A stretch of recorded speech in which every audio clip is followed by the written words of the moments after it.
Senator Bernie Sanders invited experts to discuss the high cost of diabetes and weight loss drugs in America today.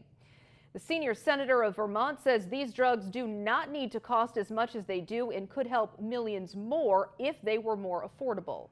ABC 22's Basil John has more.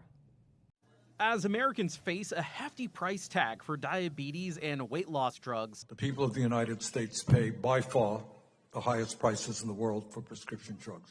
Vermont Senator Bernie Sanders announced major generic pharmaceutical companies are willing to break the trend. They tell me that they can sell a generic version of Ozempic to Americans for less than $100 a month.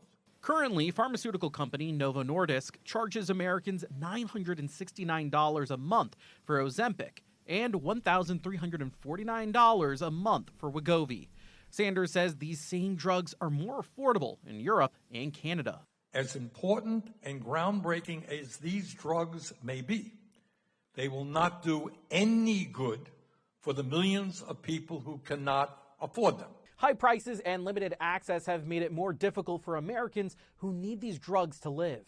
I started rationing my Ozempic. It's the same playbook that happened back in 2016 when I started rationing my insulin. Dr. Rashma Ramachandran blames drug companies for ripping off her patients. Some of our patients have turned to unregulated compounded versions of these drugs that have significant risks or may not just work.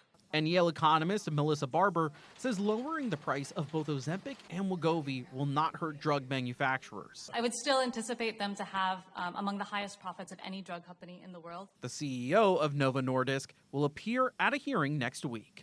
Reporting in Washington, I'm Basil John.